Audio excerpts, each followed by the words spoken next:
And Esteban has shown very often that he's making a big difference. He's like a top tier driver for sure.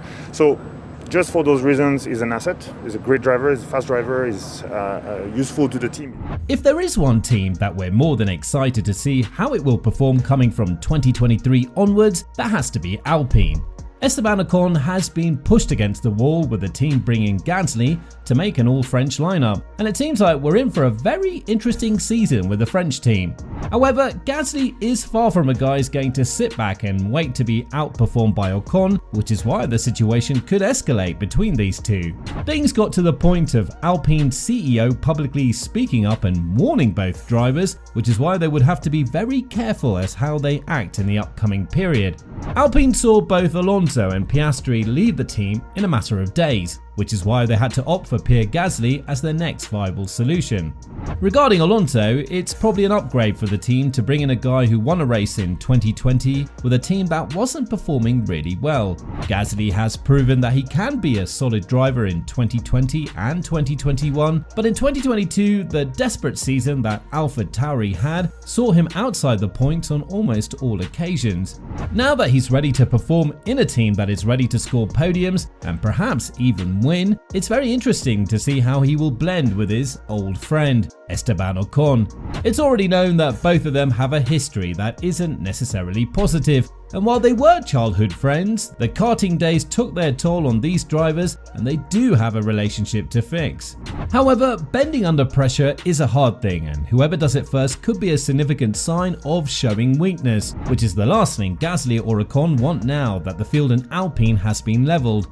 With both drivers having equal chances to prove themselves, it's obvious that the boss needs to do something in order to keep things in order, something that will be a very difficult challenge for Laurent Rossi. Still, he spoke in this manner, sharing some insight on how he plans to deal with this particular problem, furthermore adding, "If any problems come up, they will be the losers because everyone expects that and many think they're big kids. There they can show that they have transformed into mature leaders. At the end of the contract, they will approach 30. They must not mess up because it's dangerous to find yourself pushed out of a team because you haven't shown sufficient maturity. Both are aware of this and they've affirmed it to me individually and together."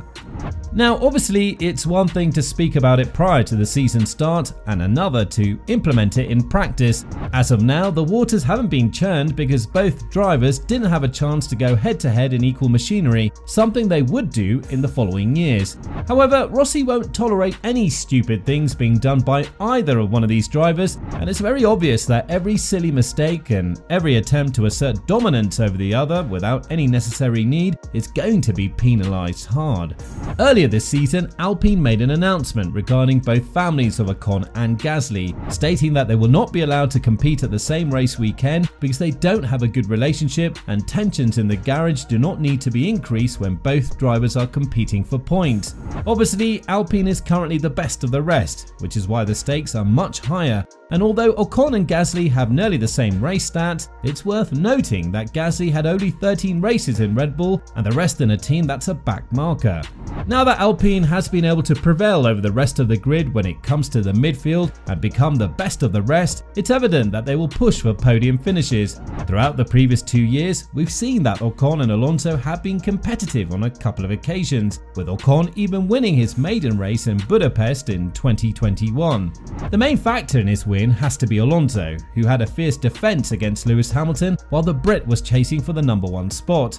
But what was more than evident was the disrespect that prevailed between Ocon and Alonso and the toxic environment that was present in Alpine's garage. While the team has lots of issues with the reliability of its engine, obviously they had a faster engine than McLaren, which is why they were able to take the 4th spot in the Constructors' Championship.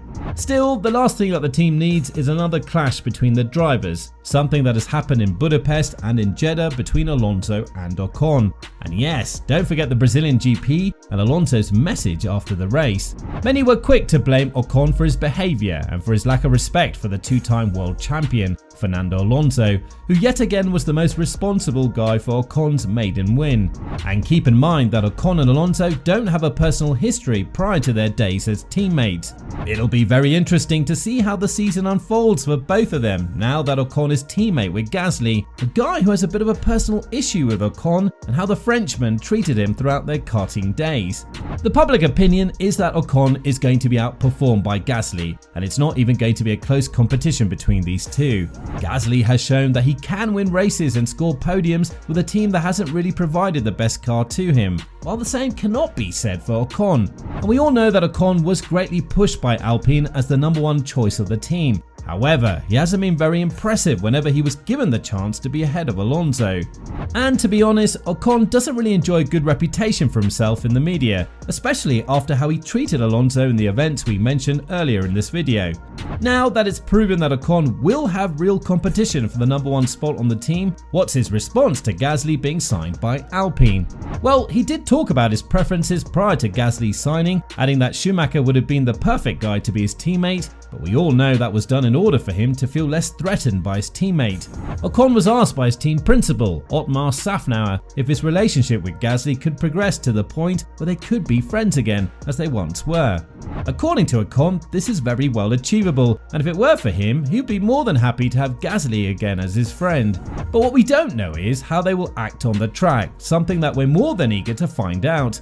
Obviously, at this point, everything is speculation, and Ocon or Gasly won't go out as the first toxic teammate in the media to talk about the negativity of the other driver.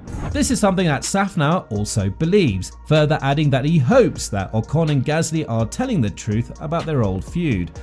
Hopefully what they say is true, and I believe it is. I've talked to both of them and they both say the same thing. I've talked to Esteban more than Pierre, as I know him more, and I asked him, "Do you think this is an opportunity to rekindle your friendship?"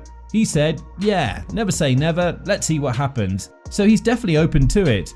I didn't ask the same question to Pierre, but once they're friends again or are working together professionally, that fit becomes no different than any other two drivers. But according to official reports from Ocon, it seems like the Frenchman is more than open to revitalizing his friendship with Gasly, as he said that Gasly joining him and making an all-French lineup for a French team is an awesome story. When he talked about this matter, Ocon was really enthusiastic to finally work together with an old friend of his, further adding, "I mean, we started go-karting together, that's pretty crazy. I have a lot of fantastic memories, obviously with Pierre when we were kids. And you know, we lost ourselves a little bit. He was doing different championships, he went to Japan, I was staying in Europe, different teams, different times. But I think it would be great to collaborate together. It's not only myself now from Normandy, we're all three from Normandy, me, Pierre and the brand." With that being said, Alpine is taking all precautions possible in order to keep both of these bulls in their cages. We'll be able to see a direct battle between two Frenchmen whenever they both have a direct chance for a position, and we're hoping for some fierce duels as well. So what do you think about Alpine's statement on Gasly and Ocon? Let us know in the comments down below.